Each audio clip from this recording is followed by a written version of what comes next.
Hello, everybody. Welcome back to my YouTube channel. How are you doing today? If you're watching this in Nigeria, I hope you're watching the afternoon, evening, morning, whatever country you're watching from. Hope you're good. Yeah, my name is Imran Ofet. You know how we do it. You know how we roll. Subscribe if you have not subscribed. Like if you have not liked. Like before you finish watching, you get so that you don't forget to write.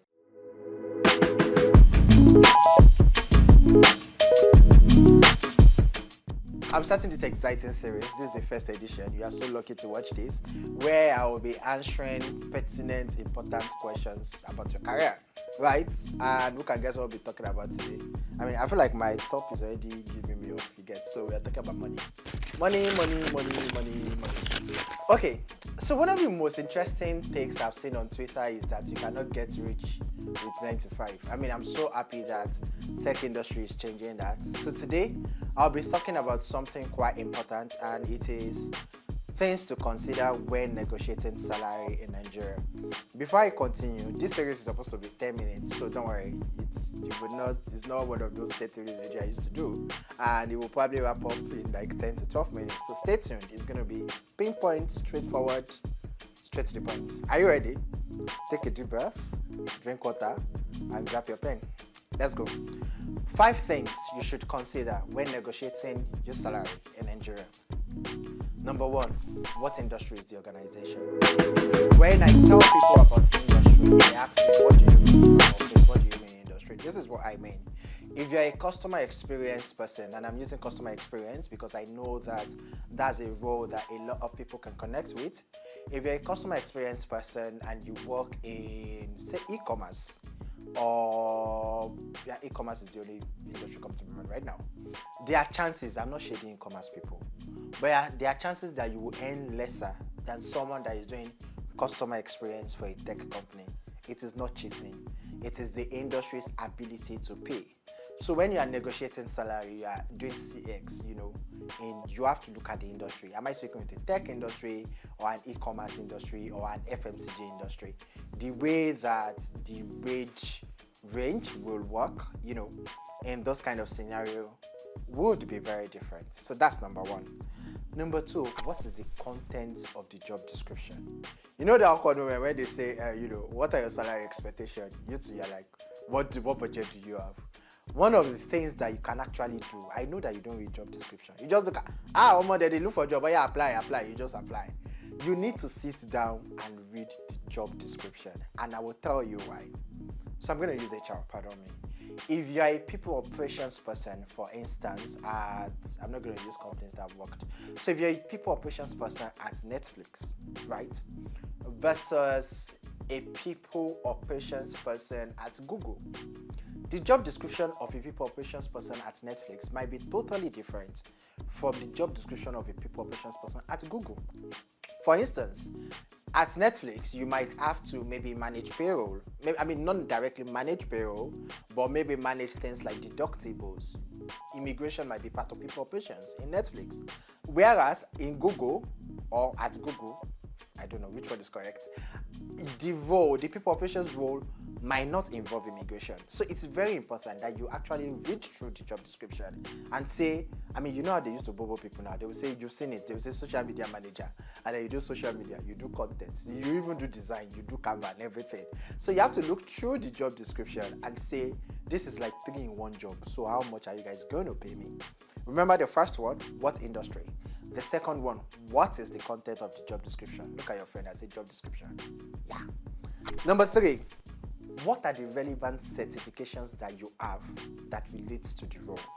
So you're applying for a finance role and you're at CFA level 2, or you're applying for a finance role and you're finished ACA, you're ACA already, or you're done with ACCA.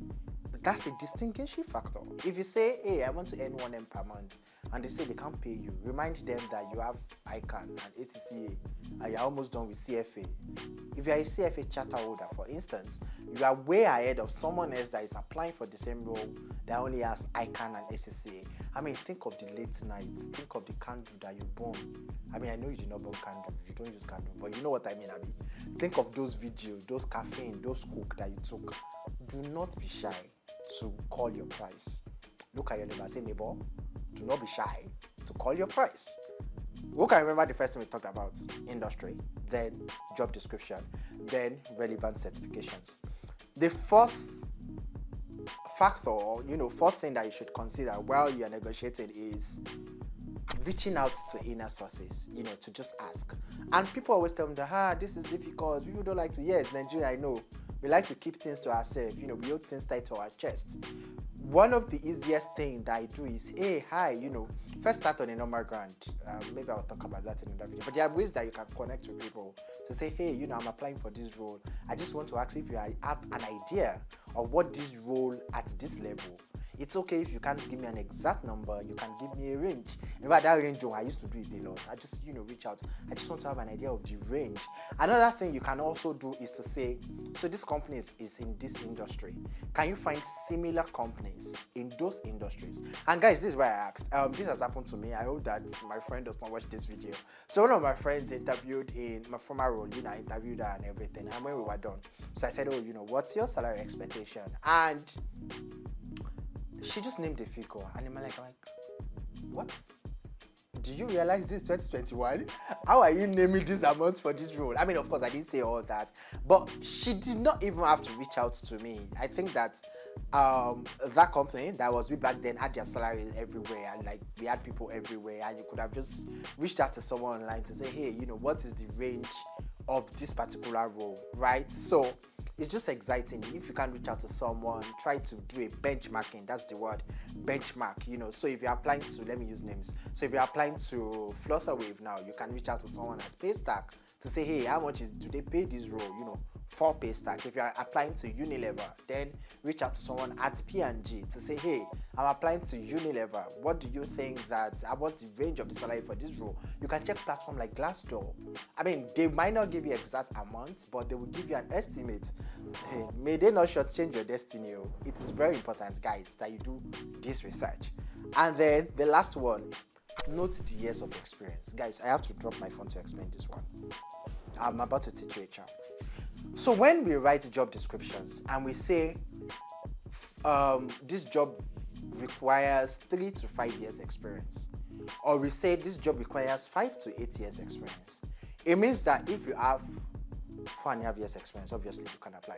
If you have 5 years experience, you can apply. If you have 6, 7 years experience, you can. If you have 8 years experience, you can apply. What that means is that we will pay we will have the range of a budget between 5 years and 8 years. And that means that if you have 5 years experience, but you are assigned as someone that has 8 years experience, you can earn the money that the person that has 8 years experience will earn. I hope I've not confused you. Don't let me use 5 and 8. Let me use 3 and 5. So I'll use, no, let me use HR. Let me use dev. Yes, senior dev, junior dev, everything. So I'm trying to recruit for a senior dev role, right? We all know that senior starts from 5. But I've been with top tech guys that tells me that you can find someone with 4 years experience that has solid leadership skills. That means that even with your 4 years experience, you might be able to negotiate a salary that the company would have paid someone that has 6 years experience. One thing you should know, and I feel like I need to draw it into you, is that you are a value to the company. And at the interview stage, like you've done an interview, you've impressed them, you should not feel shy to name your price. Right? Do not feel shy. My friends think I'm proud. I used to tell my friends that I would rather do one job that is paying me well than do 2 jobs, where I have to job. We may think I'm proud, or they say that bioeconomy is not, bioeconomy that's about to become Tinubu's economy is not eating me. But me, my policy, my core value has always been work for one company, but ensure that that company is paying you well. So you have to factor in that when you are negotiating. You have to think about the fact that I'm giving this company my skills, my abilities, my experiences, my social capital. Those are part of the things that you have to consider, right? Especially if you're a flamboyant person like me, even if you're not, right? So always factor in your years of experience. A friend, thank God I remembered. A friend was asking me a question recently and said, what happens if I have this experience and it's not documented? Let me explain. So this my friend, she was a growth person, like a growth associate, doing content and email marketing for a while. But she was also designing, like she was a product designer, even though it was not official. So like 1 year after, So she was asking if she has to count those parts that she was unofficial designer, and I told her count it, right? And those are also things that you don't factor. Sometimes you have been garnering experience before you enter a role officially. So add up those experiences, my dear, and name your price. Again, remember where we started from. We started from industry, considering the industry. We talked about looking through the job descriptions to ensure that you're not, say, as you say, to ensure that you're not doing kekere. You understand? If you don't understand Yoruba, it means that to ensure that you're not doing a lot of work and collecting small money, right? Then the third thing is the relevant certifications. I know I used ICANN and ACCA because I used to be a finance person, but as an HR person, factor in your CIPM, your GPHR. If you're a content person, factor in all the certifications that you've taken. You're a product person, you've done a lot of product courses. You're a product manager, you have done PMP. Factor in all those deals that you paid, right? You have to start cashing in on it. Then I talked about reaching out to sources, either internal sources or external sources, and just doing industry benchmarking to ensure that you are not naming a price that is, short, that is like a short change. Again, remember, you are applying for that job and they are taking you for that role because you have value, right? So do not be shy to name your price, right? And then the last point is just considering your years of experiences, the things you've done. If you have cross industry sector experiences, I know that for some roles that's very pivotal, right? So that could also be an addition. One thing that I want to round up with, because like I said, I'm trying to stick with 10 to 12 minutes, is that you should know that there are a lot of compensations beyond your net salary, and I will be talking about that explicitly in your next video. Not your next video, my next video that you watch, you get. I would also be touching on, people have reached out to me to say, Emmanuel, first, your HR asks for your pay slip when you're getting a new job. I would answer all those questions in the next video. But for now, please, I think God beg you, watch my video, share my video, put it on Twitter, Instagram, send it to your WhatsApp groups. Thank you very much. Amen. See you next time. And please, if you have questions, please ask me questions. I really want to spend this series just answering career-related questions. So ask me questions in the comment box. Thank you. Signing out, Emmanuel Faith.